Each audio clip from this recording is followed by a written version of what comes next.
నమస్కారం. PCN వార్తలకు స్వాగతం. వార్తల్లోని ముఖ్యాంశాలు.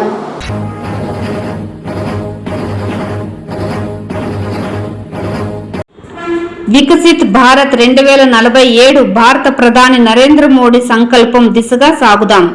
20 సూత్రాల అమలు చైర్మన్ లంకా దినకర్.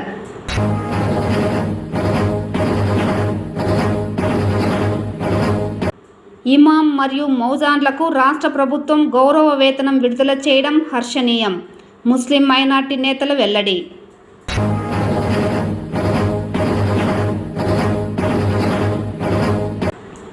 వీధి సునకాల నియంత్రణ కోసం చిత్తూరు నగరపాలక సంస్థ ఆధ్వర్యంలో యానిమల్ బర్త్ కంట్రోల్ కేంద్రాన్ని ప్రారంభించిన ఎమ్మెల్యే గురజాల జగన్మోహన్, జిల్లా కలెక్టర్ సుమిత్ కుమార్ సునకాల జనన నియంత్రణ కోసమే కేంద్రాన్ని ఏర్పాటు చేసినట్లు వెల్లడి. వార్తల్లోని వివరాలు. వికసిత్ భారత్ 2047 భారత ప్రధాని నరేంద్ర మోడీ సంకల్పం. ముఖ్యమంత్రి చంద్రబాబు నాయుడు స్వర్ణాంధ్ర లక్ష్యంగా సాగుదామని 20 సూత్రాల అమలు చైర్మన్ లంకా దినకర్ పేర్కొన్నారు. చిత్తూరు జిల్లా సచివాలయంలో 20 సూత్రాల కార్యక్రమాల అమలు చైర్మన్ జిల్లా కలెక్టర్ సుమిత్ కుమార్, చిత్తూరు పూతలపట్టు శాసనసభ్యులు గురజాల జగన్మోహన్, మురళీమోహన్, నగర్ మేయర్ అముద, డిఆర్ఓ మోహన్ కుమార్లతో సమీక్షా సమావేశం నిర్వహించారు. ఈ సందర్భంగా చైర్మన్ మాట్లాడుతూ కేంద్ర రాష్ట్ర ప్రభుత్వాలు అమలు చేస్తున్న వివిధ పథకాలపై ఇదివరకే 13 జిల్లాలలో సమీక్షా సమావేశాలు నిర్వహించడం జరిగిందని తెలిపారు. చిత్తూరు జిల్లా నందు 14వ సమీక్షా సమావేశం నిర్వహించడం జరుగుతుందని అన్నారు. ఈ పథకాలపై లబ్ధిదారులకు అవగాహన కల్పించడం మన లక్ష్యమన్నారు. ప్రధాని నరేంద్ర మోడీ సంకల్పంతో మన దేశ అభివృద్ధిని ముందుకు నడుపుతున్నారని, మన రాష్ట్రంలో రాష్ట్ర ముఖ్యమంత్రి నారా చంద్రబాబు నాయుడు దేశంలో అగ్రగామిగా రాష్ట్రంగా అన్ని రంగాల్లో ముందుండే విధంగా తయారు చేసేందుకు విజన్ 2047 కార్యక్రమాన్ని చేపట్టారని తెలిపారు. ఉపాధి హామీ పథకానికి సంబంధించిన మెటీరియల్ కంపోనెంట్ వినియోగం చాలా పగడ్బందీగా జాగ్రత్తగా దాన్ని వినియోగించుకోవాలని, ఏ విధంగా నిధులు ల్యాబ్స్ కాకుండా చూసుకోవాలని సూచించడం జరిగింది.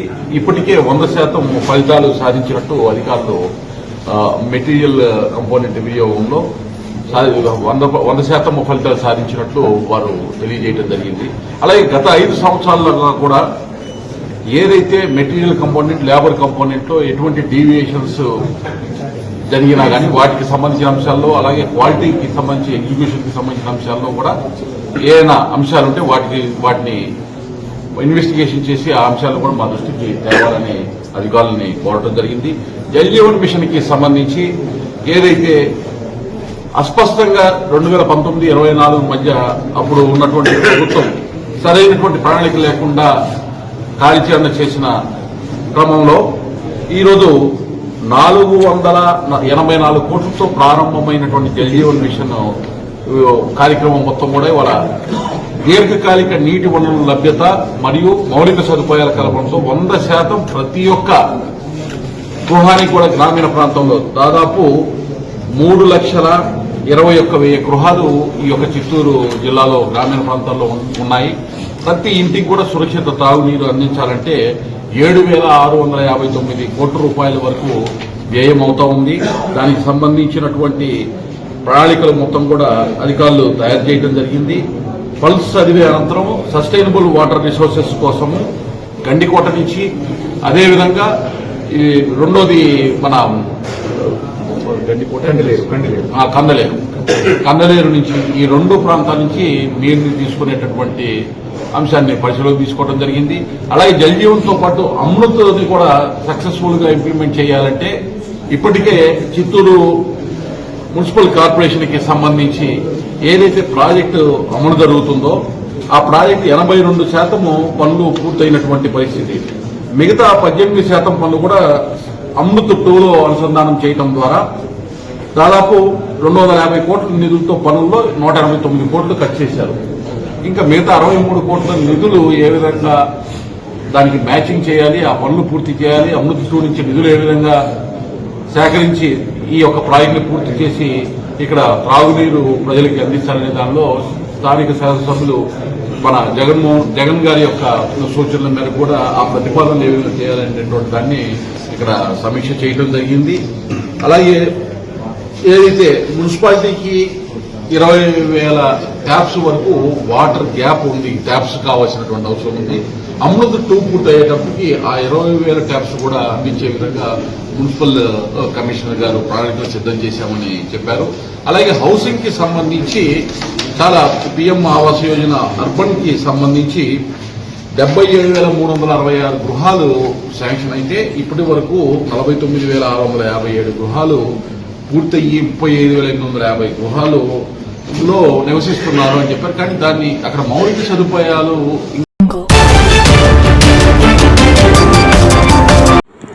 వీధి సునకాల నియంత్రణ కోసం చిత్తూరు నగరపాలక సంస్థ ఆధ్వర్యంలో యానిమల్ బర్త్ కంట్రోల్ కేంద్రాన్ని చిత్తూరు జిల్లా collector Sumit Kumar, Chittoor MLA Gurajala Jaganmohan, mayor Amuda, CUDA chairperson Katari Hemalatha, deputy mayor Rajesh Kumar రెడ్డితో కలిసి ప్రారంభించారు.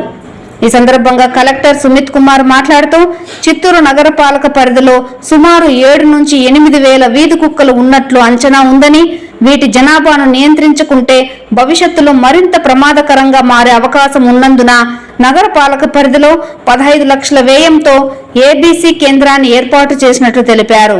గతంలో వీధి కుక్కలకు స్టెరిలైజేషన్ చేయాల్సిన సందర్భంలో తిరుపతిలోని ప్రైవేట్ వైద్యులు ఎన్జీఓల మీద ఆధారపడాల్సి వచ్చిందని, చిత్తూరు నగరంలో మొదటిసారిగా ఈ కేంద్రాన్ని ఏర్పాటు చేసినట్లు తెలిపారు. రాబోయే 2 ఏళ్లలో సుమారు 5 నుండి 6,000 సునకాలకు ఈ కేంద్రంలో కుటుంబ నియంత్రణ ఆపరేషన్లు, వ్యాక్సినేషన్ వంటి కార్యక్రమాలు చేపట్టడం ద్వారా వీధి కుక్కల జనాభాను నియంత్రించవచ్చునని అన్నారు. అనంతరం చిత్తూరు ఎమ్మెల్యే గురజాల జగన్మోహన్ మాట్లాడుతూ ప్రజలకు ఎంతో ముఖ్యమైన ఇలాంటి మంచి పనులు చేయడంలో కలెక్టర్ ముందుంటారని అభినందించారు. నగరంలో కుక్కల జనాభాను నియంత్రించడం ద్వారా మనుషులకు మేలు జరుగుతుందన్నారు. నగరపాలక పరిధిలోని అన్ని వార్డులలో నాయకులు, అధికారులతో సమన్వయం చేసుకుని వీధి సునకాలను నియంత్రించడానికి కృషి చేయాలన్నారు. డాగ్ హౌస్ ఈరోజు ఇక్కడ ప్రారంభిస్తున్న కలెక్టర్ గారు, అలాగే మేయర్ గారు, డిప్యూటీ మేయరు, తుడా చైర్మన్ గారు, అలాగే పార్టీకి సంబంధించిన అందరూ ప్లస్ మున్సిపల్ కమిషనర్ గారికి ప్రత్యేక ధన్యవాదాలు. ఇటువంటి కార్యక్రమాలను ఇంకా ఎంకరేజ్ చేయాలి. ముఖ్యంగా అందుకే మన కలెక్టర్ గారు అంటే కూడా మాకు కొద్దిగా ఇష్టం. ఏదన్నా ఒక మంచి పని చేయాలి అంటే ఏ విధంగా చేయొచ్చు అనే దీనిపైన వర్క్ చేసి తిరిగి వాళ్ళే ఫోన్ చేసి చెప్తారు. దట్ ఈస్ ద బెస్ట్ కలెక్టర్గా మాకు చిత్తూరుకి వీఆర్ వెరీ హ్యాపీ. సో మేము కలెక్టర్ గారితో పాటు అదే అప్పీల్ చేసినట్టు అందరూ కౌన్సిలర్లు కూడా చిత్తూరులో ఉన్న 50 డివిజన్లకు సంబంధించిన తెలుగుదేశం, బీజేపీ, జనసేన మరియు వైఎస్ఆర్ పార్టీకి సంబంధించిన వాళ్ళు కూడా గెలిచిన వారందరూ కూడా ఇది ఒక ప్రభుత్వ కార్యక్రమం కాబట్టి ఎక్కడైతే స్ట్రీట్ డాగ్స్ ఇబ్బంది పడుతున్నాయో, వాటికి ఏమన్నా ఇష్యూస్ ఉంటే ఇక్కడికి తీసుకొని వచ్చి ట్రీట్మెంటు ఒక 2-3 డేస్ అబ్జర్వేషన్లో పెట్టి దాన్ని తిరిగి పబ్లిక్లోకి వదిలితే అక్కడ పబ్లిక్కి కూడా ఏ హర్ట్ కాకుండా, న్యూసెన్స్ లేకుండా కూడా ఉంటుంది. కాబట్టి ప్రజలందరూ కూడా దీనికి సహకరించి ఇటువంటి మంచి కార్యక్రమాలకి నాయకులు ఎప్పుడూ పాల్గొనాల్సిందిగా కోరుకుంటూ థ్యాంక్స్ చెప్తాను. Thank you. ముఖ్యంగా ఎమ్మెల్యే గారికి, మేయర్ గారికి, ఎక్స్ఎమ్మెల్సీ గారికి, చుడా చైర్మన్ గారికి, డిప్యూటీ మేయర్ గారికి నా తరఫు నుంచి హృదయపూర్వక నమస్కారాలు. ఈరోజు చిత్తూరు మున్సిపల్ కార్పొరేషన్లో animal birth control, especially dogs కోసం ఇనాగరేట్ చేస్తున్నాము. ఈ ఫెసిలిటీ 15 లక్షలతో తయారు చేయడం జరిగింది. ముఖ్యంగా చిత్తూరు మున్సిపల్ కార్పొరేషన్లో చూస్తే 7,000 నుంచి 8,000 డాగ్స్ ఉన్నాయి. ప్రతి వీధిలో డాగ్స్ ఉన్నాయి. బట్ అటువంటి బర్త్ కంట్రోల్ ప్రోగ్రామ్స్ జరగలేకపోతే పాపులేషన్ ఇంక్రీజ్ అవుతుంది. అండ్ డాగ్ మెనెన్స్ అంటే biting or injuries to public కూడా కొన్ని కేసెస్ వస్తున్నాయి. ఇప్పటి వరకు మనం తిరుపతి మీద డిపెండ్ అయ్యారు.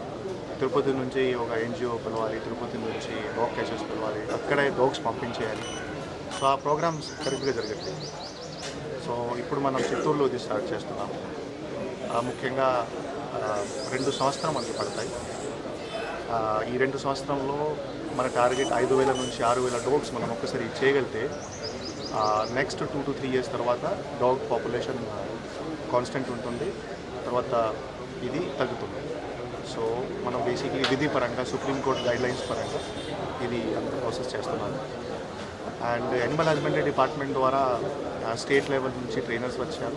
రాజమండ్రి నుంచి కూడా కొన్ని మాస్టర్ ట్రైనర్స్ పిలిచి 3 days వర్క్షాప్ కండక్ట్ చేశాం. సో దట్ ఆపరేషన్స్ ఎట్లా కండక్ట్ చేయాలి, ఏమేం పద్ధతి ఫాలో చేయాలి చెప్పడం జరిగింది. సో యానిమల్ హస్బెండరీ డిపార్ట్మెంట్ ద్వారా కూడా ఆల్మోస్ట్ 10 డాక్టర్స్కి బాధ్యత ఇవ్వడం జరుగుతుంది, పారా వెట్ కూడా బాధ్యత ఇవ్వడం జరుగుతుంది. మనం విధి పరంగా చేస్తాము, విధి పరంగా చేసి ఆన్లైన్లో డేట్ చేసి ఒక ఐడియాకి వస్తుంది. సో నా request to municipal corporation as well as to councillors also, మీరు ఈ ప్రాజెక్ట్స్ ఖచ్చితంగా సపోర్ట్ చేయాలి. మీరు ఈ ప్రాజెక్ట్ సపోర్ట్ చేస్తే మీకు ఆఫ్టర్ 2 years 3 years మీకు రిజల్ట్స్ కనిపిస్తాయి అండ్ ఈ ఒక్క ఇంపార్టెంట్ ప్రాబ్లం మనం సాల్వ్ చేయాలి. ఇమాం మరియు మౌజాన్లకు రాష్ట్ర ప్రభుత్వం గౌరవ వేతనం విడుదల చేయడం హర్షణీయమని తెలుగుదేశం పార్టీ ముస్లిం మైనార్టీ నేతలు తెలిపారు. గురువారం జిల్లా టీడీపీ కార్యాలయం ఏర్పాటు చేసిన మీడియా సమావేశంలో వారు మీడియాతో మాట్లాడుతూ మైనార్టీల పక్షపాతి రాష్ట్ర ముఖ్యమంత్రి చంద్రబాబు నాయుడు అని పేర్కొన్నారు. ముస్లిం మైనార్టీల సంక్షేమం టీడీపీ పార్టీతోనే సాధ్యమవుతుందని, ఆంధ్ర రాష్ట్ర చరిత్రలోనే ఎన్నడూ లేని విధంగా ఇమాం మౌజాన్లకు గౌరవ వేతనం ప్రవేశపెట్టి అందించిన ఘనత రాష్ట్ర ముఖ్యమంత్రి చంద్రబాబు నాయుడుకే దక్కుతుందని తెలిపారు. ఇన్ని రోజులుగా ఇమాములకు 5,000, మౌజాన్లకు 3,000 రూపాయలు గౌరవ వేతనాన్ని ఇచ్చేవారని, అయితే పవిత్ర రంజాన్ మాసాన్ని పురస్కరించుకొని ఇమాములకు 10,000, మౌజాన్లకు 5,000 రూపాయలు రాష్ట్ర ప్రభుత్వం నిధులు విడుదల చేయడం శుభపరిణామమన్నారు. అంతేకాకుండా గడిచిన 6 నెలల్లో పెండింగ్లో ఉన్న అన్ని గౌరవ వేతనాలు చెల్లించాలని, రాష్ట్ర ప్రభుత్వం 45 కోట్ల రూపాయలను విడుదల చేయాలని ఉత్తర్వులు జారీ చేయడం జరిగిందన్నారు. అలాగే ఈ ఏడాది నుండి రంజాన్ పండుగకు సంబంధించి రంజాన్ తోఫాను కూడా అందించేలా చర్యలు చేపడతామని రాష్ట్ర ముఖ్యమంత్రి చెప్పడం శుభపరిణామమని పేర్కొన్నారు. ఈ సందర్భంగా రాష్ట్ర ఉప ముఖ్యమంత్రి పవన్ కళ్యాణ్, రాష్ట్ర ఐటీ విద్యాశాఖ మంత్రి నారా లోకేష్ తో పాటు రాష్ట్ర మైనార్టీ సంక్షేమ శాఖ అధికారి ఫరూక్ షాహెబ్, ఎంపీ దగ్గుమల్ల ప్రసాదరావు, ఎమ్మెల్యే గురజాల జగన్మోహన్లకు ముస్లిం మైనార్టీలు కృతజ్ఞతలు తెలియజేశారు.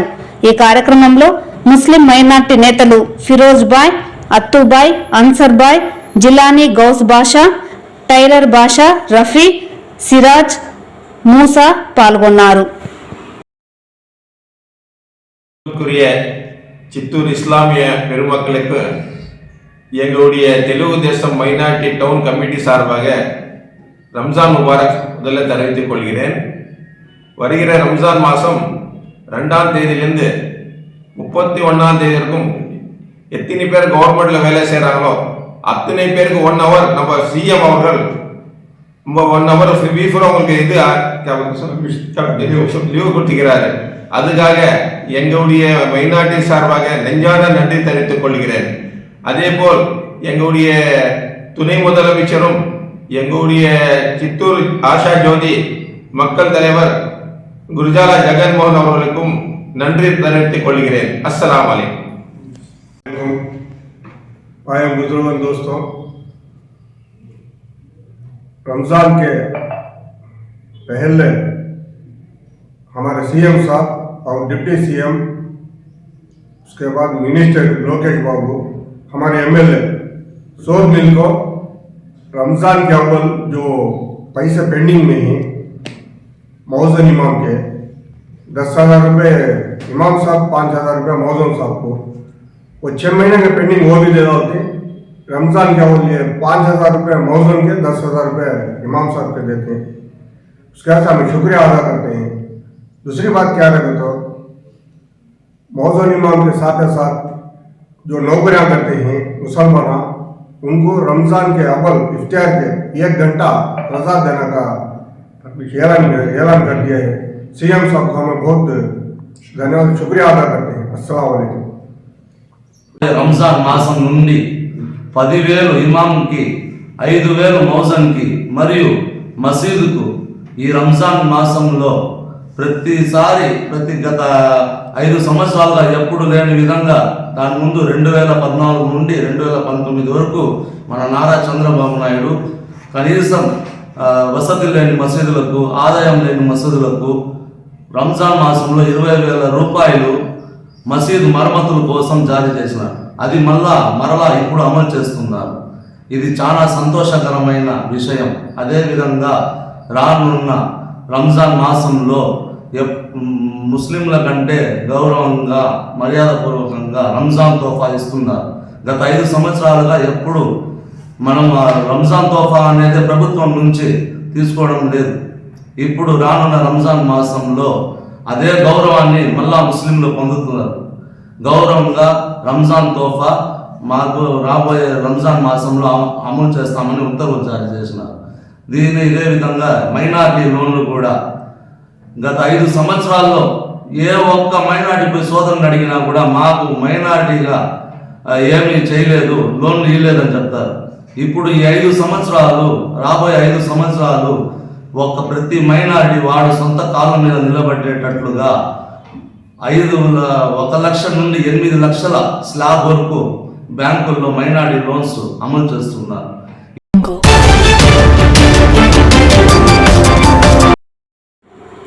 పోలీస్ శాఖలో హోంగార్డుల విభాగం ప్రత్యేకమైనదని Kurnool range home guard commandant Mahesh Kumar తెలిపారు. హోంగార్డ్ యూనిట్ ఇన్స్పెక్షన్లో భాగంగా హోంగార్డ్స్లకు దర్బార్ కార్యక్రమం నిర్వహించారు. ఈ కార్యక్రమానికి Kurnool range home guard commandant Mahesh Kumar ముఖ్య అతిథిగా విచ్చేసి హోంగార్డ్ యూనిట్లను పరిశీలించారు. ఈ సందర్భంగా కమాండెంట్ మాట్లాడుతూ యాక్సిస్ బ్యాంక్ వారి ప్రయోజనాల గురించి మరియు ప్రభుత్వం చేపడుతున్న సంక్షేమ పథకాలను వివరించారు. మెడికల్ క్యాంప్ నిర్వహణలో అందరూ భాగస్వాములై పాల్గొనాలని సూచించారు. చిత్తూరు జిల్లాలో శాంతి భద్రతల కోసం 362 మంది హోంగార్డ్స్ విధులను నిర్వహిస్తున్నారని, వీరితో పాటు 137 హోంగార్డ్స్ వివిధ విభాగాల నందు డిప్యూటేషన్ మీద పనిచేస్తున్నారని తెలిపారు.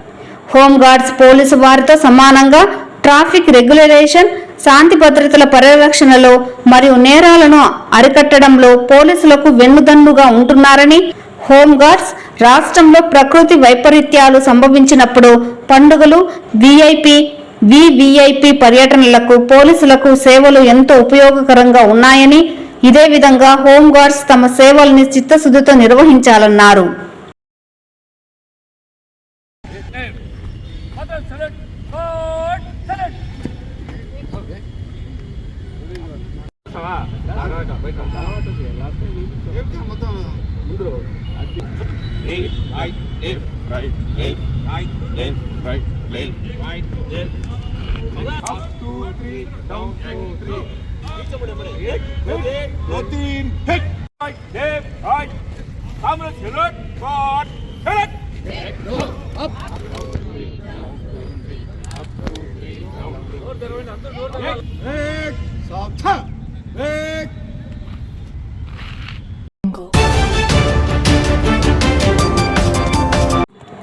మార్చి 1 నుండి 20వ తేదీ వరకు జరిగే ఇంటర్మీడియట్ పబ్లిక్ థియరీ మొదటి మరియు ద్వితీయ సంవత్సరం పరీక్షలు, మార్చి 17 నుండి ఏప్రిల్ 1వ తేదీ వరకు జరిగే 10వ తరగతి పరీక్షలను పగడబందీగా నిర్వహించేందుకు అవసరమైన చర్యలు చేపట్టాలని జిల్లా కలెక్టర్ సుమిత్ కుమార్ సంబంధిత అధికారులను ఆదేశించారు.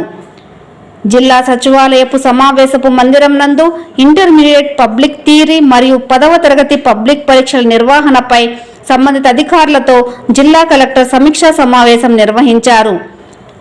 ఈ సందర్భంగా జిల్లా కలెక్టర్ మాట్లాడుతూ ఇంటర్మీడియట్ పబ్లిక్ థియరీ పరీక్షలకు సంబంధించి మార్చి 1వ తేదీ నుండి 20వ తేదీ వరకు పరీక్షల నిర్వహణ జరుగుతుందని తెలిపారు.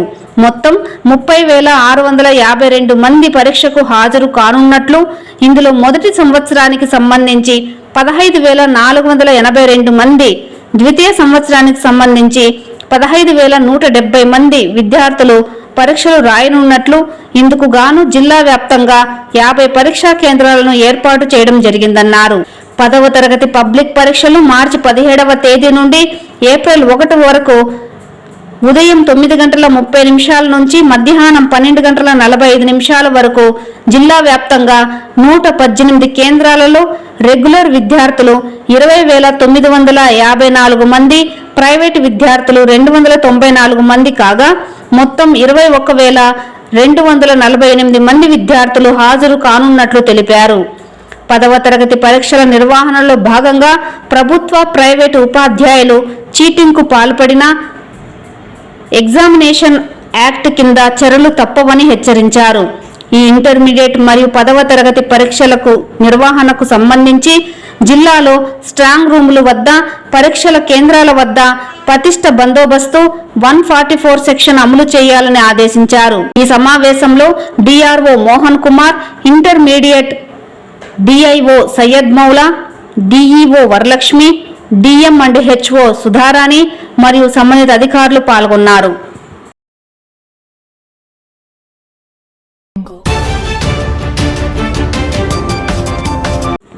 సామాన్యులకు భారంగా మారిన కేంద్ర బడ్జెట్ను ప్రతి ఒక్కరూ వ్యతిరేకించాలని సిపిఐ, సిపిఎం నేతలు తెలిపారు.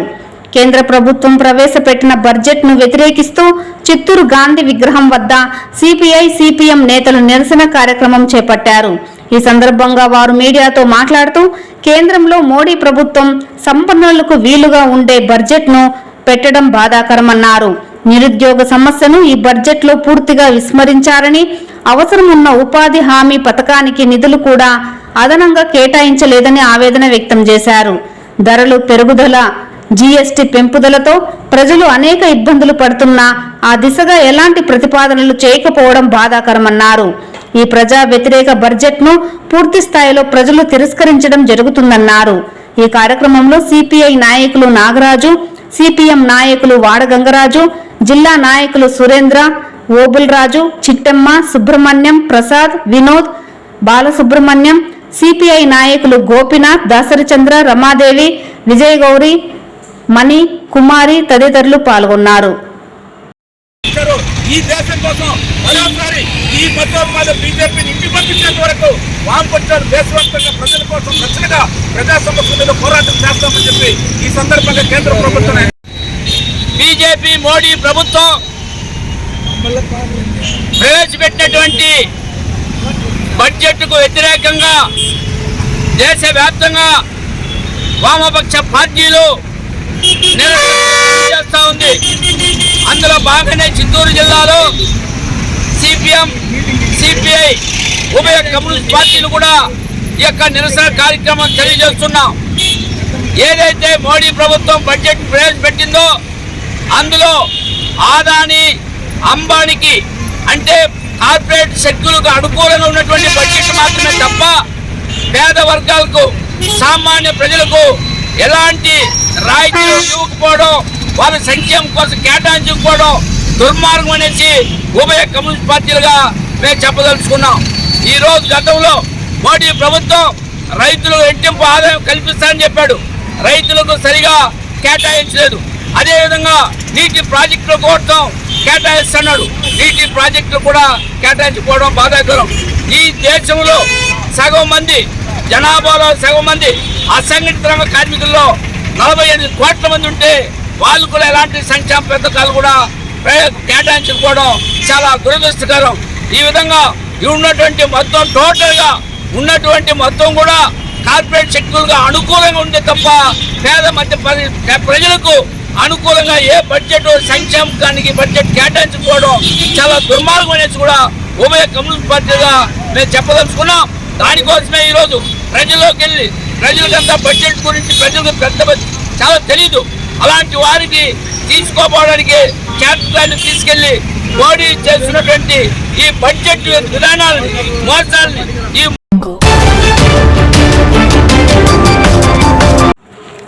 తిరుమల శ్రీవారిని ఈరోజు ఉదయం విఐపి విరామ సమయంలో పలువురు ప్రముఖులు దర్శించుకున్నారు. స్వామివారిని దర్శించుకున్న వారిలో AP tourism special chief secretary Ajay Jain, మాజీ supreme court judge Indira Banerjee, APRC chairman Thakur Ram Singh వేరువేరుగా స్వామివారి సేవలో పాల్గొని మొక్కులు చెల్లించుకున్నారు. శ్రీవారి దర్శనార్థం తిరుమలకు విచ్చేసిన వీరికి ఆలయ అధికారులు స్వాగతం పలికి దర్శన ఏర్పాట్లు చేశారు. అనంతరం రంగనాథ మండపంలో వేద పండితులు వేద ఆశీర్వచనం చేసి స్వామివారి తీర్థ ప్రసాదాలను అందజేశారు.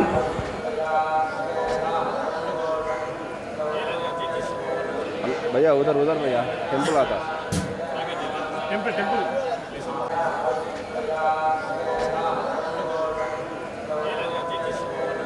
भैया उधर उधर भैया मैडम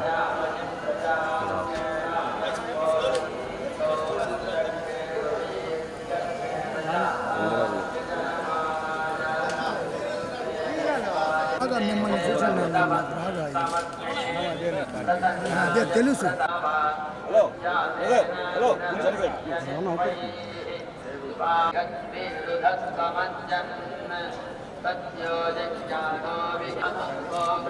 ఓకే సార్.